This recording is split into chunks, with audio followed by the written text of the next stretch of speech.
On pourrait penser qu'être comptable professionnel agréé, ou CPA de son petit nom, ça se résume à travailler pour une grande entreprise au gros portefeuille ou pour un cabinet comptable un peu fancy là, où le complet est aucunement optionnel. Bon, c'est vrai que la chemise propre et le veston aident, mais être CPA, ça peut être assez cool en fait. Puis en plus, ça t'ouvre toutes les portes du monde des affaires. Justement, aujourd'hui, je discute avec Phoenix, un jeune entrepreneur audacieux qui a fait le meilleur investissement de sa vie en cofondant 2 startups qui fit avec ses passions, soit l'immobilier et les voyages. Je viens de piquer ta curiosité, là, hein? À go, on y va! Go!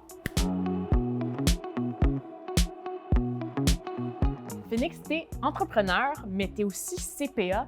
C'est-tu parce que t'étais indécis que t'as choisi de faire les deux en même temps ou c'est parce qu'il y a vraiment une complémentarité qui t'intéressait? Ouais, non, je t'avoue que c'est vraiment différent, mais il y a certainement une complémentarité entre les deux professions, si on peut appeler ça. Dans mon cas particulièrement, j'ai 2 entreprises, donc une entreprise immobilière, une start-up en tech. Et dans l'entreprise immobilière, j'utilise vraiment plus l'analyse financière, l'évaluation des immeubles, voir si les investissements au niveau stratégique, ça ferait du sens. Mais pour ma start-up, c'est une dynamique complètement différente. Donc, j'utilise vraiment plus une approche de gestion de stratégie, gestion des opérations. Donc, ça vient vraiment m'outiller pour gérer mes 2 entreprises. Donc, ma réalité peut être complètement différente pour un autre entrepreneur, CPA aussi. Donc, Puis en plus, tu peux faire tes impôts tout seul. C'est le meilleur des 2 mondes. En plus. Ouais.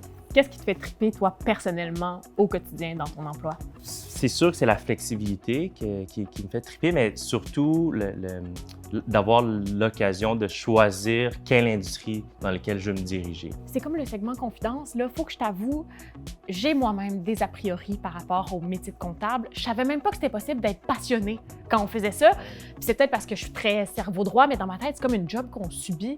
Toi, est-ce que tu trouves que ton travail est aligné avec tes passions? Oui, mais en fait, je le vois pas de cette façon-là. Je le vois vraiment plus. Je le vois plus comme un bagage d'outils. Donc, mon cheminement en tant que comptable m'a permis d'accumuler plein d'outils pour faire le métier que je désire faire.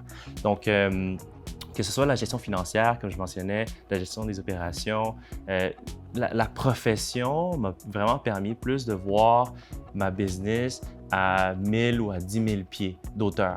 Donc, je vois vraiment l'ensemble de l'entreprise et comment est-ce que chaque élément de mon entreprise interagit avec l'un et l'autre. Donc, comme je disais, financière, opération, mais la gestion stratégique aussi, ça fait partie de la profession de la comptabilité.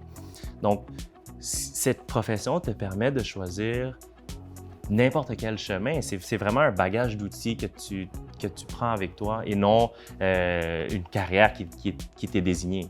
Phoenix, t'arrêtes pas de me surprendre depuis le début de notre échange. Je te donne l'occasion de le faire une fois de plus. Tu dirais que c'est quoi la situation la plus improbable que tu as vécue dans ta profession? J'ai pu voyager en Chine lors de mon premier emploi. Puis, ouais, j'ai fait des voyages au Mexique, Puis c'est vraiment... Je m'attendais vraiment pas à avoir ce type d'emploi-là quand j'ai gradué de l'université, tu sais. Je me suis dit, ben, je vais prendre une chance puis je vais appliquer pour un poste d'auditeur interne. Je savais pas ce que ça faisait, là, un auditeur interne. Puis là, ça a donné que mon équipe pouvait voyager à travers les différentes usines de Bombardier dans le monde. Puis ça m'a amené à vivre des expériences que j'aurais jamais vécues. Puis tout ça d'une profession qu'on pense que c'est tous des bas bruns qui travaillent dans un bureau. Mais tu vois, cette anecdote m'amène à dire quelque chose que j'aurais jamais cru dire. Ça me donne quasiment envie de devenir comptable. Ouais, c'est bon. Merci beaucoup, Phoenix. Merci. Si toi aussi tu as envie d'être CPA plus tard, je t'invite à aller faire un tour sur Academos et à jaser avec Phoenix ou un des 57 mentors CPA disponibles sur l'app.